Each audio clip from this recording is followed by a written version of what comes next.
देखिए, मैं भी चाहूँगा कि माननीय निवर्तमान विधायक जी जनता के बीच जो वादा किए हैं, अगर उस पर खरा उतरते हैं तो हमारे रुपौली की जनता का हित होगा, रुपौली विधानसभा का काम होगा।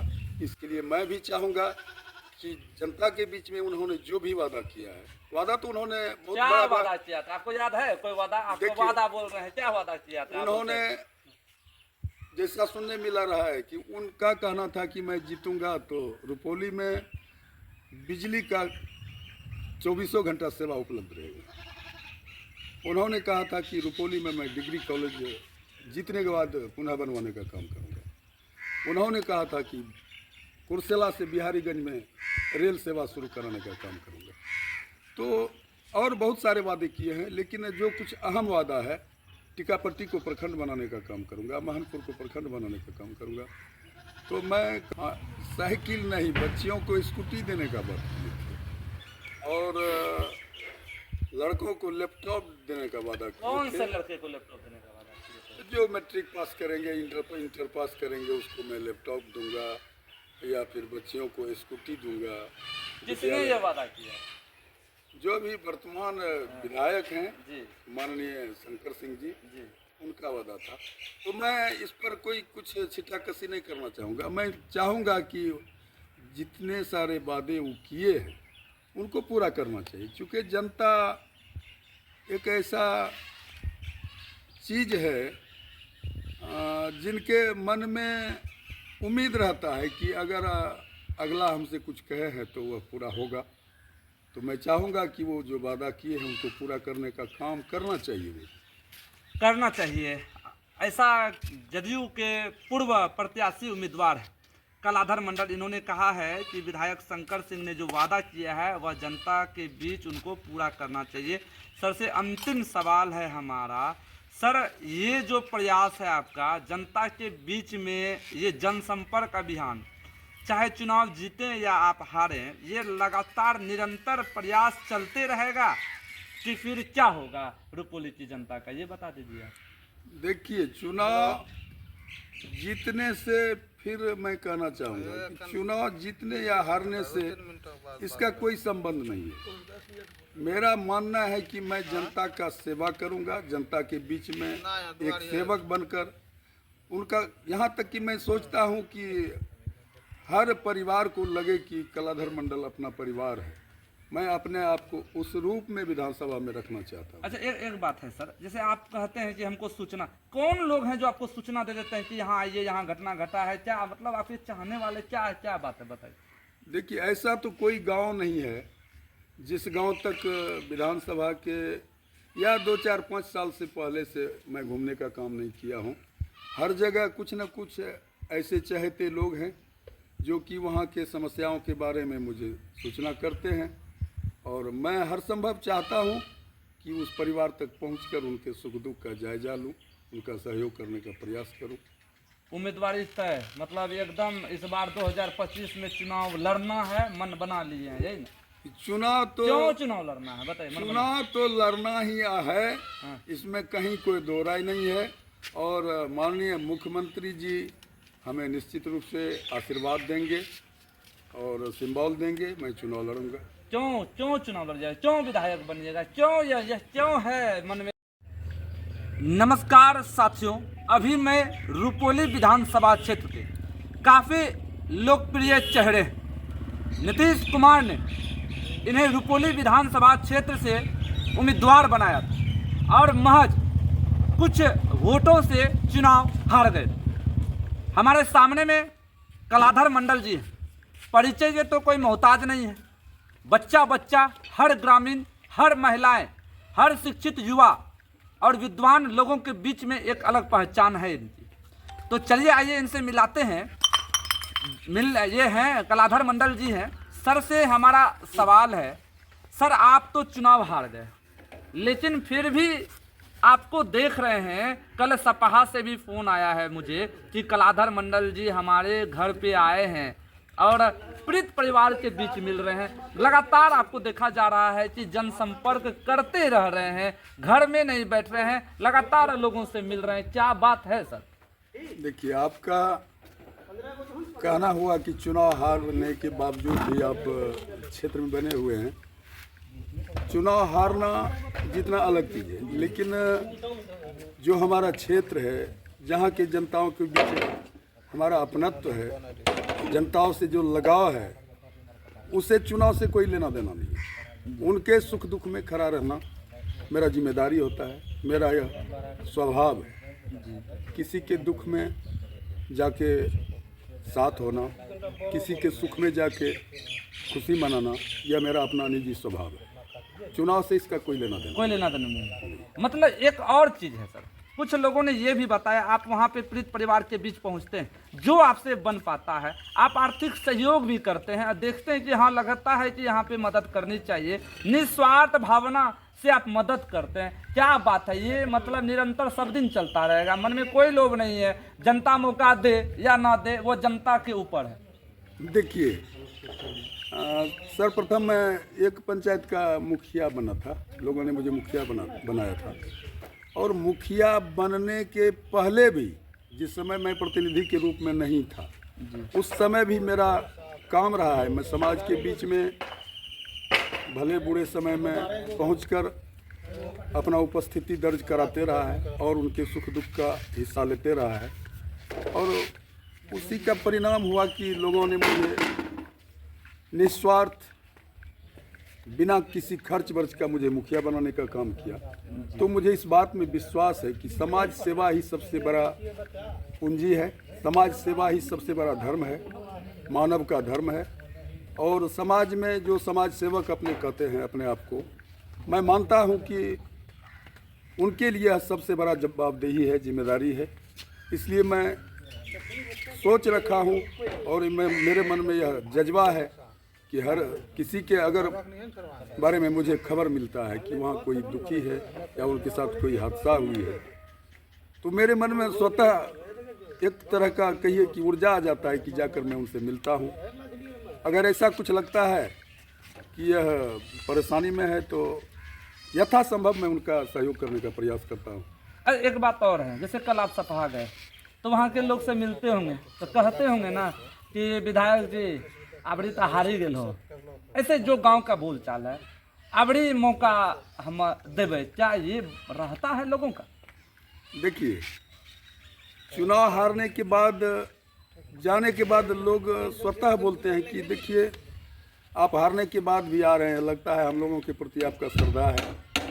और इस बात से हम लोगों में एक बल मिल रहा है कि हम लोगों के प्रतिनिधि लायक आप हैं, अगली बार हम लोग आपका मदद करेंगे और लगता है निश्चित रूप से आपको हम लोग जिताने का काम करेंगे। सीधा सवाल आपसे, जदयू के आप उम्मीदवार थे, यहाँ से क्या लग रहा है नीतीश कुमार जी और आपके पार्टी में जहाँ जाते होंगे क्या सहयोग मिल पा रहा है, क्या कुछ हो रहा है, बताइए। देखिए, सरकार के प्रत्याशी के रूप में हम चुनाव लड़े, चुनाव भले ही हार गए, लेकिन माननीय नीतीश कुमार जी के पार्टी का मैं एक सक्रिय कार्यकर्ता के रूप में अभी क्षेत्र में हूँ। और उम्मीद ही नहीं, मैं मानता हूँ और जनता के बीच में यह बलपूर्वक कहना चाहता हूँ कि विधायक आपका नहीं रहते हुए भी मैं आपका मदद करने के लिए सक्षम हूँ। सरकार से आपका दुख, आपका परेशानी बताकर आपका सहयोग करवाने का काम करूँगा। अच्छा, आपके क्षेत्र में बाढ़ आ रही है तो क्या उसमें आप सीओ से बात किए हैं और सीओ को क्या बोलिए, बताइए। कल मैं सपहा गया था और वहाँ का स्थिति जो है, लगभग लगता है कि 25% घर में पानी आ चुका है, घर आंगन में। और कल का जो रफ्तार था पानी का, बाढ़ का, तो अगर उस तरह 2 दिन 3 दिन रहेगा तो कोई घर बिना पानी का नहीं रहेगा, हर घर में बाढ़ का पानी घुस जाएगा। और इस स्थिति के बारे में कल शाम में ही हमने सीओ साहब से बात किया, रुपौली सीओ से, तो उन्होंने कहा है कि अगर बाढ़ से लोग पीड़ित होगा तो इसके लिए हम ऊपर से आदेश लेकर उसका जांच कर जो पीड़ित परिवारों को सहयोग राशि जो मिलता है वो देने का काम करें। हर जगह बाढ़ आया है, तो आपके क्षेत्र में बड़ा आपको भी दुख हो रहा है कि बाढ़ आया है, गरीब का थोड़ा नुकसान हुआ है। जैसे ये सपहा बोले हर जगह है, जैसे विजय घाट हो गया या फिर कोस्कीपुर हो गया या फिर हर जगह है आपके रुपौली विधानसभा क्षेत्र में, तो आपने हर जगह के लिए कहा है सर?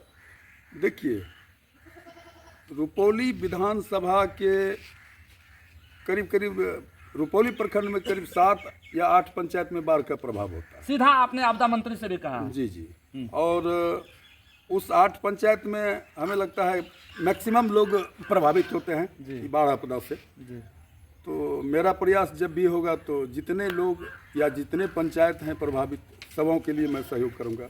आपदा मंत्री से मिल के भी ये लोगों को मुआवजा दिलाने का आप काम करेंगे यथासंभव, कि जो भी बन पाए सरकार से मिले? निश्चित निश्चित, इसमें कहीं मैं पीछे नहीं रहूंगा। इसके लिए मुझे अंचल जाना हो, जिला जाना हो या मंडल जाना हो या फिर मुझे माननीय मुख्यमंत्री जी के पास भी जाना होगा तो मैं जाऊंगा और इन लोगों के सहयोग का काम करूंगा। आप मुख्यमंत्री जी का बहुत नाम लेते हैं, नीतीश कुमार आप पे भरोसा जता है, आप भी उन पे भरोसा जता रहे हैं, तो क्या लग रहा है जैसे रुपौली में मतलब फिर उम्मीदवारी आपका जदयू से तय है क्या? देखिए, रुपौली ऐसे हमारी हार हुई है, अलग चीज़ है, लेकिन रुपौली की जनता माननीय मुख्यमंत्री जी को दिल से चाहते हैं। अच्छा। और फिर से मैं जदयू से ही चुनाव लड़ूंगा, यह मुझे आत्मविश्वास है। माननीय मुख्यमंत्री जी हमारे हार के संबंध में भली भांति समझ चुके हैं कि हार कैसे हुई है। उसमें ना यहाँ के जनता की दोष है, न मतदाता की दोष है, ना ही मेरा दोष है। चुनाव जीत हार का बहुत सारा फैक्टर होता है, जिसमें कई फैक्टर उनके लिए कामयाब हुआ, जिस कारण से हमारी हार हुई है। किनके लिए नाम बताइए सर? जो निर्दलीय उम्मीदवार थे। नाम बताइए सर। विधायक माननीय शंकर सिंह। अच्छा, ठीक। उनके जीत के पीछे कुछ क्षणिक फैक्टर लागू हुआ है जिनसे उनकी जीत हुई है, जिसे मैं अस्थायी जीत के रूप में नहीं देख रहा हूँ।